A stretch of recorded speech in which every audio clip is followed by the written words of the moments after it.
Hi friends, welcome to Marudha Aari Designers. இன்னைக்கு நம்ம கிளாஸ்ல என்ன பார்க்க போறோம் அப்படினா ஆரி ஃப்ரேம்ல ஒரு கிளாத் ஃபிக்ஸ் பண்ணி அதை எப்படி ஆரி ஸ்டாண்ட்ல ஃபிக்ஸ் பண்றதுன்னு பார்க்கலாம். ஃபர்ஸ்ட் நீங்க உள்பக்கம் இருக்கிற ராப்பிங் நாடா சுத்தின ஃப்ரேமை கீழ வெச்சுக்கோங்க. அது மேல ஒயிட் பாப்லின் கிளாத்தை விரிச்சிட்டு அதுக்கு மேல உங்களோட வெளிப்பக்க ஃப்ரேமை ஃபிக்ஸ் பண்ணி ஃபுல்லா எல்லா சைடும் அமுத்திக்கோங்க. அதுக்கு அப்புறம் நீங்க கையில எடுத்துட்டு இப்போ நான் பிரஸ் பண்ற பாத்தீங்களா அந்த மாதிரியே பிரஸ் பண்ண ஸ்டார்ட் பண்ணுங்க. உங்களோட தம் ஃபிங்கரையும் இண்டெக்ஸ் ஃபிங்கரையும் வச்சு நீங்கள் கிளாத்தை இழுக்கணும். மிச்சம் இருக்க 3 ஃபிங்கர் வந்து அந்த உள் சைடு இருக்க ஃப்ரேமை கட்டியமாக பிடிச்சிட்டு இழுக்கணும். அப்போ தான் வந்து துணி வந்து ஃப்ரேமை விட்டு கலண்டு வராமல் இருக்கும். இல்லைன்னா நீங்கள் இழுக்கும் போது ஃப்ரேமை விட்டு துணி தனியாக மறுபடியும் வந்துடும்.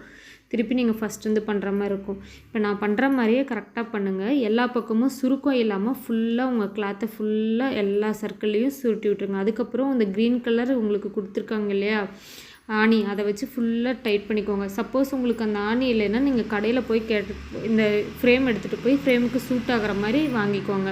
வாங்கிட்டு வந்துட்டு நீங்கள் ஃபிக்ஸ் பண்ணிக்கலாம். அதுக்கப்புறம் மறுபடியும் இங்கேயாவது சுருக்கம் இருக்கா எல்லாம் செக் பண்ணிவிட்டு ஃபுல்லாக டைட்டாக பண்ணிக்கோங்க. டைட் பண்ணிவிட்டு நீங்கள் இப்படி சுண்டுனீங்கன்னா உங்களுக்கு ஒரு ட்ரம்ஸில் வர மாதிரி ஒரு சவுண்டு வரும். டம் டம்னு ஒரு சவுண்டு வரும். அதுதான் நீங்கள் கிளாத்தை கரெக்டாக ஃபிக்ஸ் பண்ணியிருக்கிறதுக்கான அர்த்தம். இதுக்கப்புறம் இது எப்படி பண்ணணும்னா ஆரி ஸ்டாண்டில் ஃபிக்ஸ் பண்ணணும். உங்களோட ஆரி ஃப்ரேமும் ஆரி ஸ்டாண்டும் சேம் சைஸ்னால் ஸோ உங்களுக்கு நோ ப்ராப்ளம். அப்படி இல்லை அப்படின்னா உங்களோட ஃப்ரேம் ஒன்று சின்னதாகவோ இல்லை உங்களோட ஆரி ஸ்டாண்டு வந்து சின்னது பெருசாக இருந்துச்சுன்னா அங்கே நான் காட்டினேன் இல்லையா ஆணி, அதை வச்சு நீங்கள் கரெக்டாக உங்கள் ஃப்ரேமுக்கு தகுந்த மாதிரி செட் பண்ணி வச்சுட்டு ஃபுல்லாக நீங்கள் ஆரி ஃப்ரேமை ப்ரெஸ் பண்ணணும்.